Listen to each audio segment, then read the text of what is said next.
Саламатсыздарбы? Бүгүнкү өтө турган темабыз Кыргызстандагы ири суу сактагычтардын геокологиялык таасирлери деп аталат. Бул азыркы аты аталган ишибиз, темабыз мен докторлук диссертациямдын айрым материалдарынын жыйындысы катары берилип атат. Алгач биз суу сактагыч жөнүндө түшүнүк алабыз. Суу сактагыч бул адам тарабынан курулган, жаратылыштын түрдүү сыноолорунан өткөн жасалма көлмө. Баягы табигый көлмөлөрдөн айырмаланып, суу сактагычты биз каалагандай башкара алабыз. Убага келгенде сууну топтоп, пайдаланууга келгенде суусун гана агызып башкара алабыз. Ал эми табигый көлмөлөр андай жол менен башкарылбайт. Кыргызстандын аймагында көлөмү 13 миллион метр кубтан 19,5 миллиард метр кубка барабар 13 суу сактагыч. Декадалык жана сезондук башкарылуучу көлөмү 105 миллион метр кубка жакын 200дөн ашык көлмөлөр курулган. Алардын астында 47 миң гектарга жакын жерлер калып, анын ичинен 50% суу кат аянттарына тиешелүү болгон. 47 миң гектар Кыргызстандын жерлери суунун астында калды. Бирок ошонун ичинен Токтогул, анан Кемпир Обад суу сактагычынан эле 35 миңге жакын гектар жер суунун астында калган. Эми бул теманы мен 5 бөлүккө бөлүп алдым. Анан ушул 5 бөлүк менен силерге түшүндүрүп берүүгө аракет кылайын. Биринчи бөлүк суу сактагычтардын таманындагы шилендилердин таралуусунун 3D модели келечекте суу сактагычты эксплуатация кылуу мезгилинин узактыгын аныктоочу маалыматтарды чагылдырат. Мында биз суу сактагыч 2019-жылы экспедицияга чыктык. Ошол экспедиция учурунда ошол негизги максат, экспедициянын максаты суу сактагычтардын астында канча чөкмө жатат. Ошону аныктоо. Биздин жумушубуз ошол болчу. ГИС методунун жардамы менен аныктадык. Бирок эми ошону кантип аныктадык, силерге түшүндүрүп берейин. Бул Кемпир Обад суу сактагычы 2019-жылдын 29 сентябрда көрүнүшү, бул спутниктен көрүнүшү.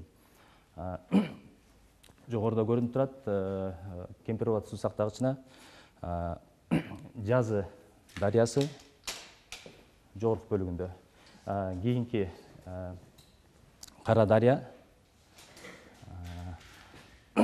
келип куят бул жерге. Анан ушул 3 бөлүктү жанагы суу тартылган мезгилдеги учурларды ал жерде кум чайкап калган да, кум жатат. Эми ошол кумду биз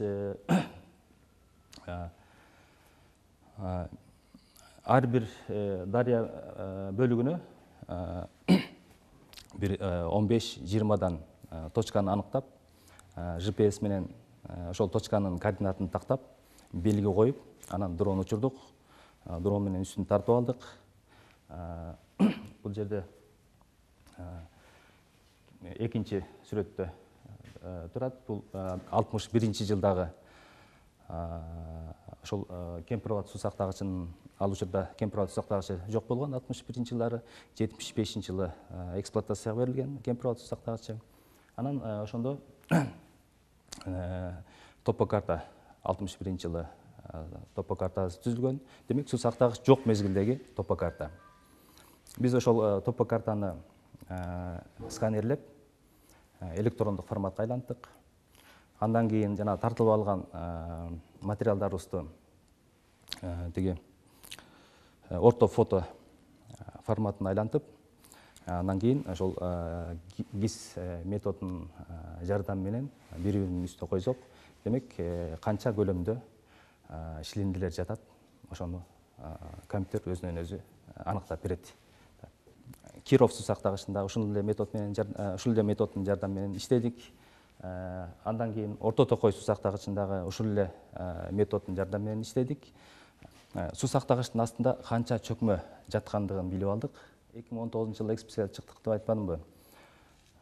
Ошол учурда токтогул суу сактагычында сентябрь айында 29 сентябрда 16 миллиард метр куб суу топтолуп турган.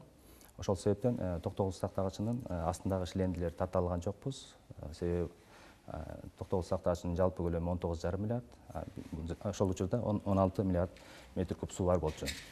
Анан токтогул суу сактагычынын астында канча шагыл шиленди жатат. Биз жана гидропосттордогу маалыматтардын негизинде тиги камералык жол менен, лабораториялык жол менен шилендилердин көлөмүн аныктадык. Ошондо 1974 жылдан 2020 жылдын аралыгында токтогул суу сактагычтын астында 658,1 миллион метр куб шиленди топтолгонун билдик. Кемпир Абад суу сактагычында 78-2000 жылдарда 332 миллион метр куб шиленди турганын билдик. Киров суу сактагычында 6,3, ал эми Орто Токой суу сактагычында 7,9 миллион метр куб шилендилер топтолуп турганын эсептеп чыктык.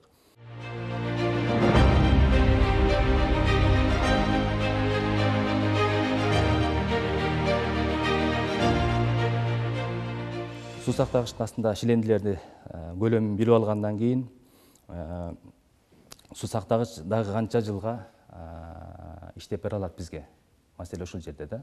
Маселе эми ушунча жылдын аралыгында ушунча көлөмдө суу шиленди толсо, дагы канча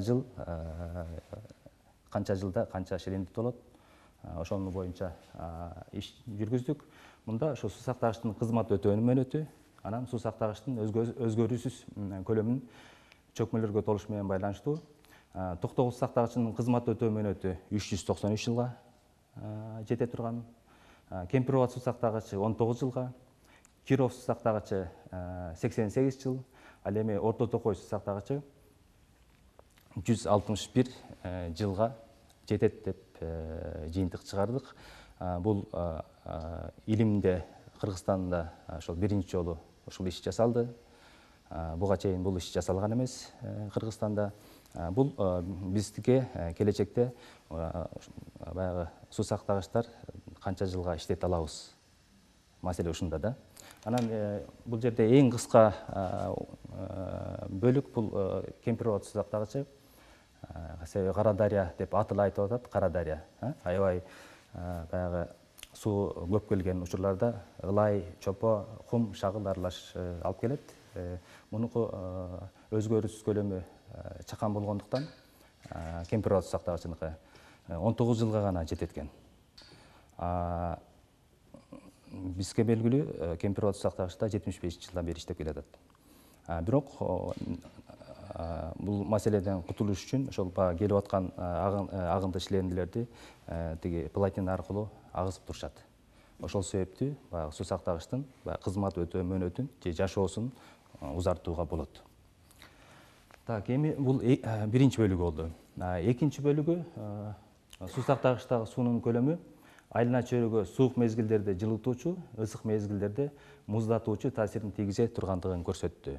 Эми мында мен ушул бөлүктө суу сактагыч ошол жергиликтүү климатка кандай таасирин тийгизе алат?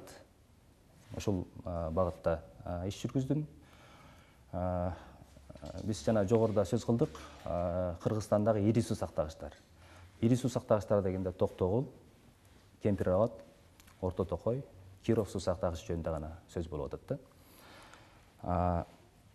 Суу сактагыч курулгандан кийинки деп эки бөлүккө бөлүп алып, анан жана метеостанциянын маалыматтарынын негизинде анализдеп чыктым. Абанын температурасын, жаан-чачын, нымдуулук, шамалдын режими дегендей. Ошондо ошол жыйынтыктарды алып, анан жыйынтык чыкты. Мисалы, Токтогул суу сактагыч курулгандан кийин абанын температурасы 2,3 градус Цельсияга жогорулаган. Ал эми Орто Токой, Киров суу сактагычтарында 0,4 градус Цельсияга, Кемпир Абад суу сактагычта 0,1 градус Цельсияга температура жогорулаган. Бирок ушул жогорулоонун аныктыгын билиш керек болот. Себеби дегенде азыр жалпы дүйнөдө дүйнөлүк деңгээлде климат жылууланып атат, глобалдык климаттын жылуулануусу жүрүп атат. Мүмкүн ошол баягы дүйнөлүк деңгээлде эле климаттын жылуулануусу жүрүп аткандыр. Суу сактагычтын таасири жоктур деген маселе коюлду. Ошондо студенттин аныктык критерий деген бар, формула бар. Ошол формуланын негизинде ошол баягы маалыматтарды жыйынтыктарын карап чыктым. Ошо карап чыккан мезгилде бир гана токтогул суу сактагычы таасири бар экени аныкталды. Анан ошол таасири бар экени аныкталгандан кийин мен ошол токтогул суу сактагычы значит таасир эте турбайбы айылына чөйрөгө ошол кетмен төбөрөнүнө деп анан оюм да ушул болду. Ошол токтогул суу сактагычы бир жылдарда суу аз болот, бир жылдарда суу орто болот, бир жылдарда суу көп болот. Анан ошол токтогул суу сактагычын мен ошол суу массасы, токтогул суу сактагычтын суу массасы климатка кандай таасирин тийгизип атат, ошону карап чыктым.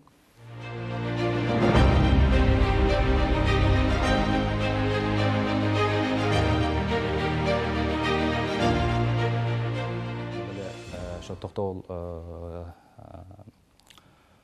суу сактагычынын кесинин техникалык параметрлери бул 6,5 миллиард метр куб. Бул токтогул суу сактагычында өзгөрүүсүз көлөм. Бизге белгилүү, эгерде токтогул сактагычынын суусу 6,5 миллиардга төмөн түшүп кетсе, анда токтогул суу сактагыч иштебей калат деп биз маалымат айтылып атпайбы? Демек, чын эле ошондой. Бул өзгөрүүсүз көлөм. Бул өзгөрүүсүз көлөмдө токтогул кесинин генератору иштебей калат. Кийинки экинчи көлөм 14 миллиард метр кубка чейин. Бул пайдалуу көлөм. Ал эми үчүнчүсү 19,5 миллиард метр куб. Бул толук көлөмү. Анан ушул үчкө бөлүп алып, мына жылдары турат. Ушул жылдар боюнча анализдеп чыктым. Анан эми мен жана жогоруда сөз кылдым, токтогул суу сактагычы курулганга чейин, курулгандан кийинки абанын температурасы кандай өзгөргөндүгү. Бул курулганга чейинки 1952-74 жылдар, курулгандан кийин 79-2019 жылдар. Бул жерде көрүүгө болот, жалпы жылдык 2,3 градус Цельсияга жогорулаган. Ушул жерден эле өзгөчө айрыкча мына кыш айларында суу сактагычтын абаны жылытуучу таасир астында, мисалы бардыгыбыз аба ырайын карайбыз, телевизордон аба ырайы жөнүндө маалыматтар берилет да. Анан ошондо кыш мезгилинде ысык көлдүн температурасын карагыла, нарындын температурасын карагыла, чүйдүн температурасын карагыла, айырма бар. Нарында суук болот, мисалы минус 17 градусда орточо деп берип калышы мүмкүн. Ошондой болуп. Ал эми көлдө карасаңар, кээде минус 10 градуска жетпей калат. Ал эми чүйдө карасаңар 10 градустан ашып калышы мүмкүн. Ошол эле учурда жай айында карап көрсөңөр, тескеринче процесс жүрөт. Нарында өтө ысыгыраак болуп калат, жайында, июль айларында. Мисалы плюс 25-26 градус болуп калышы мүмкүн. Көлдө 22 градус болуп калышы мүмкүн плюс. Ал эми чүйдө 30 градуска чейин чыгып кетиши мүмкүн.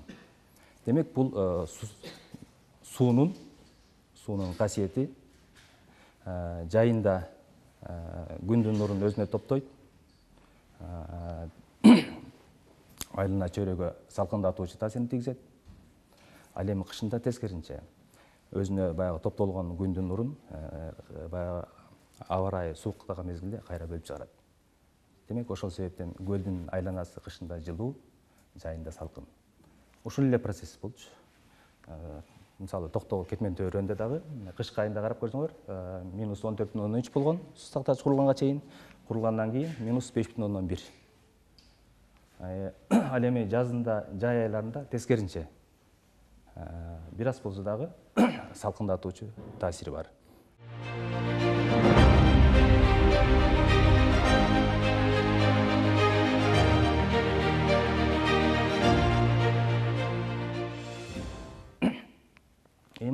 жанагы жогорудагы 3 бөлүккө бөлгөн таблицанын жыйынтыгы. Мында суу аз жылдар, суу орто келген жылдар, суу көп келген жылдар деп бөлүп алдым дебедимби? Демек, мында деле көрүнүп турат, суу көп келген жылдарда жылдык температура жогору болгон. Демек, ошондой эле процесс дегенде суу аз келген жылдары кышында -6,7 болсо, суу көп келген жылдары -4,5 градуска чейин ушу баягы суу сактагычтын көлөмүнө жараша чөйрөгө таасирин тийгизип жаткандыгын көрүүгө болот. Кийинки. Бул эми Токтогул метеостанциясы боюнча абанын оң температуранын көп жылдык орточо суммасы. Биринчиси бул суу сактагыч курулганга чейин 136,6. Кийинкиси суу аз келген жылдар, суу орто келген жылдар, анан суу көп келген жылдар. Демек, суу көп келген жылдарда да температура жогорулаган. Бул эми кыш айында тиги оң температура, жаз айында салкындатуучу таасирлерин тийгизген. Кийинки. Бул эми 4-нчи таблица жаан чачындын көп жылдык орточо айлык көрсөткүчтөрү. Мында суу сактагыч курулганга чейин жана курулгандан кийин бул учурда биз ушул таблицадан көрүүгө болот. Температура канчалык жогору болсо, жаан чачын азыраак түшөт. Мисалы чөлдөрдө температура өтө жогору, жаан чачын жок эсе. Чүйөрөндө температура бир аз жогору, тоолорго салыштырмалуу. Бирок жаан чачын тоолорго салыштырмалуу азыраак түшөт. Ошондой эле көрүнүштө бул жерде дагы. Суу топтолгон учурда, эң көп топтолгон учурда жаан чачынга кандай пайдасы тиет, кандай таасирин тийгизет деген ой менен ушул бөлүккө бөлүп алдык. Дагы анализдеп чыктык. Анда ошол баягы суу көп келген жылдары жаан чачын суу аз келген жылдарга караганда көбүрөөк жаан чачын түшөт экен. Себеби дегенде ошончолук буулануу болот. Экинчи бөлүк боюнча мен жогоруда айттым, ошол баягы суунун көлөмү канчалык көп болсо, климатка ошончолук таасирин тийгизет экен. Бул температура, шамалдын режимине, нымдуулукка, жаан чачынга сөзсүз таасирин тийгизет экен. Нарын дарыясынын агымына жүргүзүлгөн гидрологиялык божомол республикадагы гидроэнергетикалык коопсуздук маселелерин чечүүгө жана Токтогул КЭСинин диспетчердик кызматын оптималдаштырууга жардам берди. Жана июнь айындагы келген агымдын көлөмү аркылуу жыл ичинде келүүчү агым жетиштүү тактыкта болжолдонду.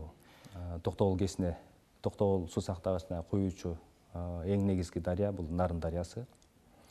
Ушул Нарын дарыясы 1930-жылдан баштап 2020-жылга чейин агымы кандай өзгөргөндүгүн ушул график боюнча бердим.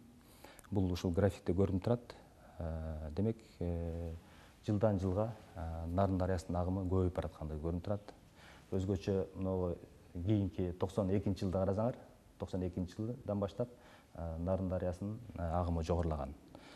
Бул 30-жылдан 1991-жылга чейин орточо Нарын дарыясынан агып келген агым 144 метр куб секунд болсо, ал эми 92-жылдан баштап орточо агым 174 метр куб секундага жогорулаган. Мынтип айтканда 120%га Нарын дарыясынын агымы жогорулады. Кийинки бул ошол Нарын дарыясы азыктанган кардан, анан мөңгүдөн келген агым, экөөнүн көрсөткүчү. Мында дагы ошол мөңгүдөн кардан келген агым жылдан жылга жогорулап бараткандыгын ушул графиктен көрүүгө болот. Нарын, Тянь-Шань метеостанциялары боюнча 10 жылдык температуралардын, оң температуралардын суммасы, жаан чачындын суммасы. Демек, бул жерде дагы көрүүгө болот. Мисалы, Тянь-Шань жалпы СНГ мамлекеттериндеги бийик тоолуу станция, деңиз деңгээлинен 3614 метр бийикте жайгашкан Тянь-Шань станциясы. Кыргызстандагы эң бийик жерде жайгашкан станция. Ал эми Нарын станциясы Нарын шаарында жайгашкан, 2040 метр деңиз деңгээлинен бийиктикте. Анан ушул эки станциянын да түшкөн жаан чачындын суммасын карап көрдүк. Мында дагы мына 30-жылдан баштап 2019-жылга чейин жаан чачындын суммасы жогорулап жаткандыгын көрүүгө болот. Бул температуралардын, оң температуралардын көрсөткүчтөрү. Мында дагы ошол эки станцияда тең температура акыркы жылдары ошо жогорулап жаткандыгын көрүүгө болот. Так, эми 19-сүрөт бул Тянь-Шань метеостанциясы боюнча июль-август айларындагы абанын орточо температурасынын өзгөрүшү. Эмне себептен июль-август алдык? Өзүңөр билесиңер, бийик тоолуу жерде ошол июль-августта күн температура жогорулайт. Нарын дарыясы негизинен кардан, мөңгүнүн эсебинен азыктанат, суу алат. Ошол себептен ошол Тянь-Шань метеостанциясында мен жана жогоруда айтпадымбы, 3614 метр бийиктикте. Ошол бийиктикте июль-август айында температура кандай өзгөрдү? Бул эми баягы көп жылдык, көп жылдык 30-жылдан баштап 20-жылга чейин. Мында дагы баягы өсүү тренди байкалып атат. Нарын гидропостундагы межен мезгилиндеги суунун чыгымынын өзгөрүшү. Межен дегенди биз мындай түшүнүшүбүз керек. Суу аз келген мезгил. Мисалы, кеч күздө, кышында суу аз келет да. Демек, ушул октябрь айынан март айына чейинки мезгилде суу аз болот. Ушул мезгилде Нарын дарыясы кандай өзгөрдү? Демек, бул Нарын дарыясында дагы межен мезгилинде дагы суунун жогорулап жаткандыгын көрө алдык.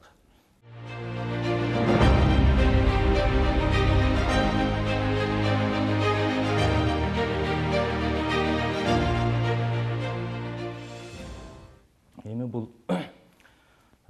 Нарын шаарындагы Нарын гидропостунан алынган гидрограф. Мен гидрографты анализдегенин себеби ушул Нарын дарыясында канча цикл бар экендигин анализдедим. 1936-жылдан баштап 2020-жылдын аралыгында Нарын дарыясында 11 цикл катталды. Бир цикл 5 жыл, 5 цикл 6 жыл и 5 цикл 7 жылдык. Анан ушундан мен жыйынтык чыгардым. Демек, Нарын дарыясында 6-7 жылдык цикл кайталанып турбайбы деген жыйынтыкка келдим. Себеби эстесеңер, 2010-жылдары биз бардыгыбыз кыргыз эли, кыргызстандыктар Токтогул сактагычында суу көп келди деп сүйүнгөнбүз. Ошондо 2010-жылы 19,5 миллиард метр куб Токтогулда суу толгон. Андан кийин 2014-жылы кайра ылдый түшүп кетти. Нарында Токтогул сактагычында суунун деңгээли. Ал эми 2017-жылы кайра көтөрүлдү. Анан 2021-жылы азыр кайра түштү. Бардыгыбыз көрдүк. 2020. Эми бир аздан болсо дагы көтөрүлүп баратат. Демек, биз ушуну эске алышыбыз керек. Энергетиктер ушул быйыл кургакчылык болуп калды, суу аз болуп калды. Ошол себептен ушундай бизде маселе жаралып калды деп энергетиктер ошол тиги климатка шылтап коюшат да. Бирок чын-чынына келгенде ушундай цикл бар дарыяда. Ошол циклды эске алышыбыз керек да. Эми менин болжомолум боюнча 2023 же 2024-жылы эң жогорку пикке чыгат. Анан кайра эле ылдый түшөт. Анан 31 же 32-жылы кайра чыгат. Демек, ушул 6-7 жылдык циклды эске алып, биз Токтогул КЭСин оптималдуу башкарууга өтүшүбүз керек да. Демек, суу көп болгон жылдары экономдоп, суу аз болгон жылдары ошол экономдолгон суу менен чыксак болот. Так, кийинки. Эми мен ошол июнь айындагы келген сууну баягы индикатор катары пайдаландым. Себеби июнь айында келген суу жалпы 12 айда келген суунун эң көбүн түшөт. Себеби дегенде жазында жан чачын жаайт, түшкөн карлар эрийт, мөңгү эрийт. Демек, ошонун баардыгы июнь айында агып келет. Демек, ошол июнь айында келген суу менен биз Токтогул суу сактагычына же Нарын дарыясына канча суу келет, ошону болжолдоп, прогноздоп алсак болот экен. Бул боюнча дагы көп издендим, көп эмгек жумшалды. Кичине жогору көтөрүп койсоң. Жок, кичине жогору көтөрүл. Мындан эми мындай жыйынтык чыгарууга болот да. Мисалы, биринчи, эгерде июнь айында 4 миллиард метр куб суу келсе, анда ошол жылы Нарын дарыясы 19 миллиард метр куб сууну агыз алып келет.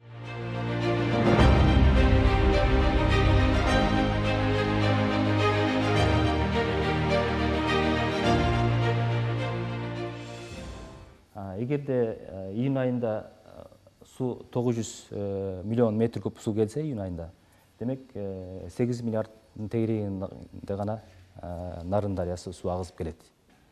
Эми бул баягы эскертүү иретинде дагы жогоруда жазып кеттим. Мисалы, май же июль айында агым июнь айындагы агымдан жогору болсо, жылдык агым 1 миллиардка чейин көп болушу мүмкүн деп.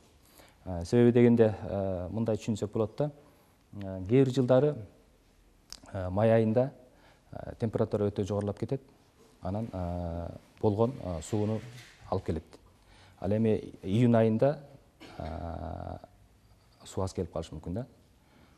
Муну да эске алышыбыз керек. Кээ бир жылдары июль айында суу көп келип калат. Демек, аны да эске алышыбыз керек да. Ошонун негизинде анан ушундай болжолдосок болот. Кийинки.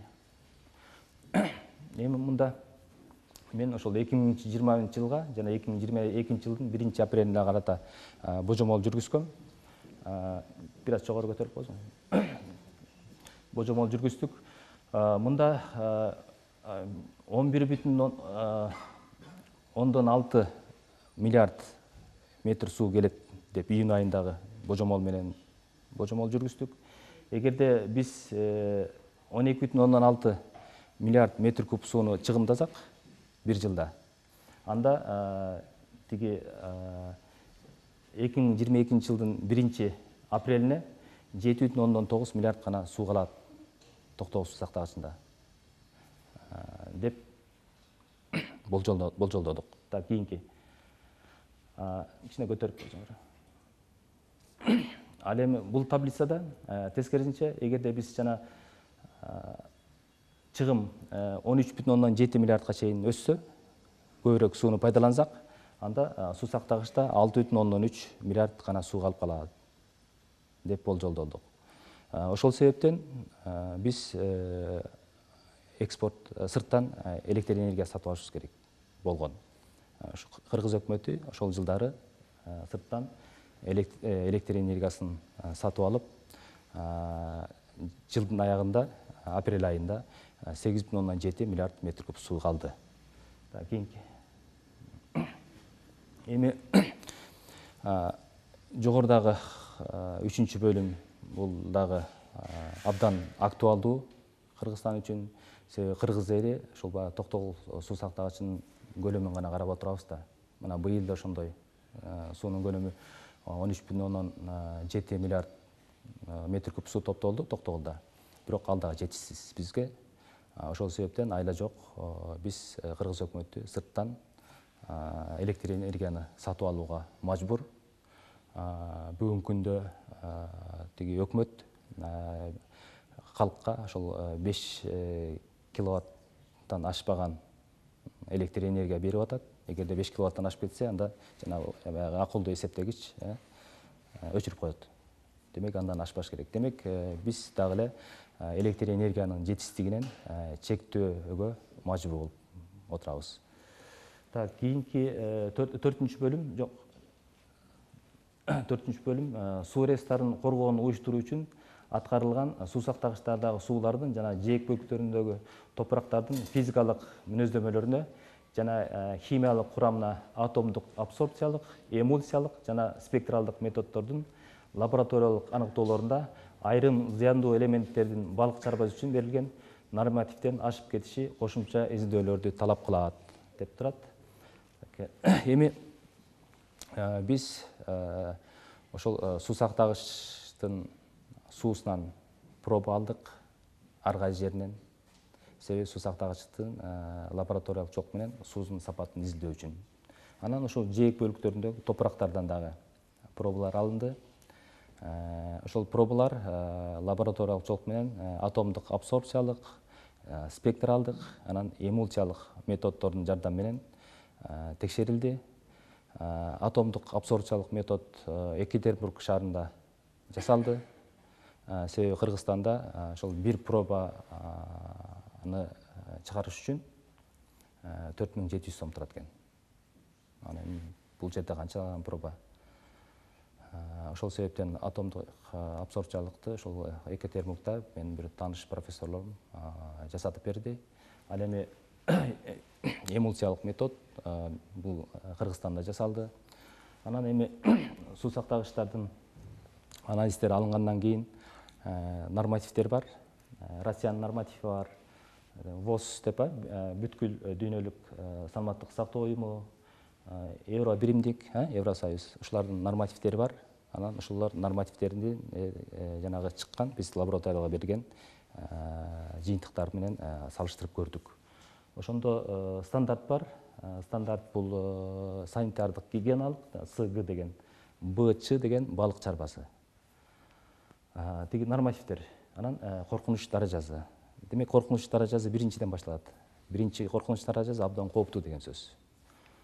Так, эми бул жерде коргошун, молибден, цинк, жез, ванадий, алюминий элементтери жана биз ПДК деп коебуз, ошо ПДКдан ашып кетти. ПДКдан ашып кетти. Так, кийинки.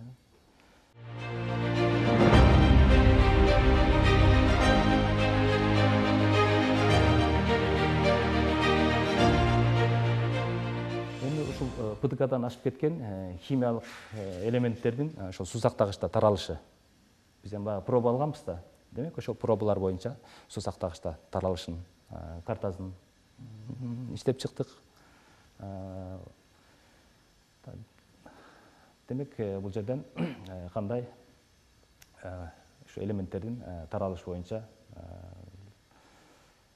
карталар түзүлдү. Кийинки.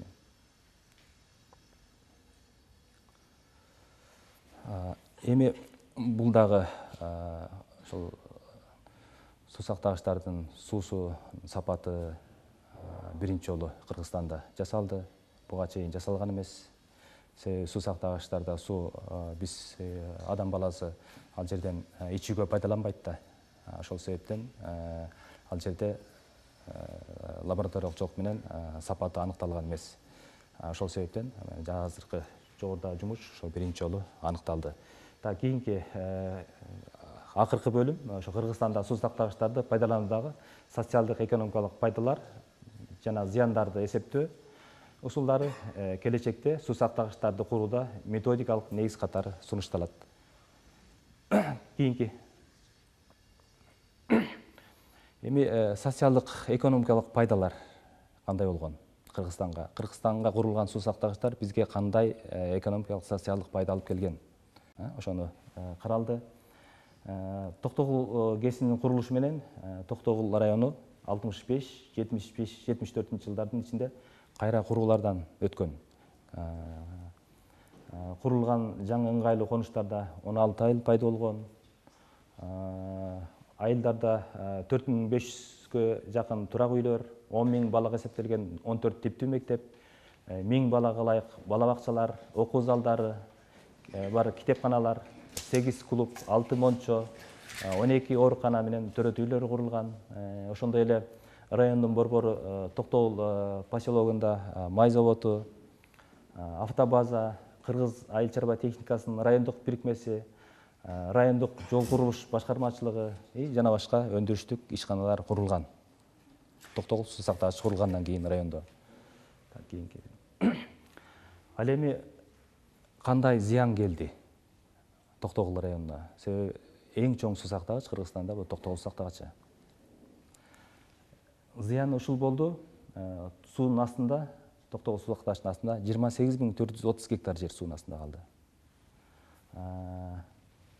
Анын ичинен 21.158 гектар айыл чарба жерлери.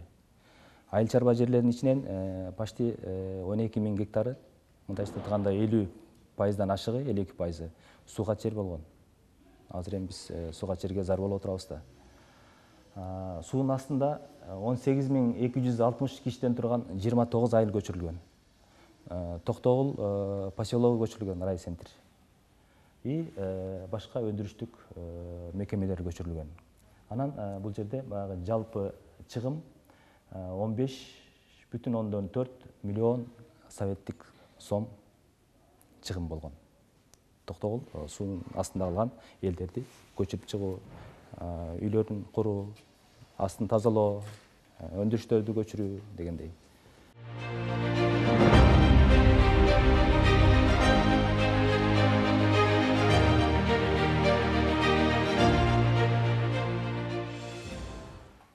Академик Маматканов ошол баягы Токтогул суу сактагычынын астында калган жерлердин чыгымын эсептеп чыккан, өзүнүн формуланын жардамы менен.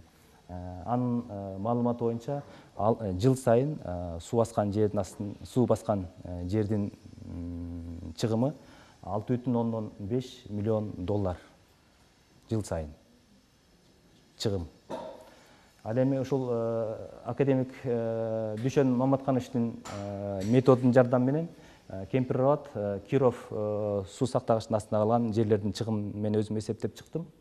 Мында Кемпир-Абад суу сактагычыныкы 739.995 доллар.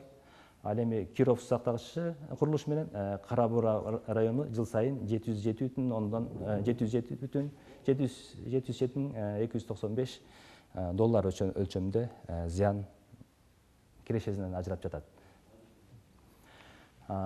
Эми биз ошол баягы жыйынтыктай турган болсок, ошол суу сактагычтарды геокологиялык таасирлерин бир системага келтирип классификацияладык.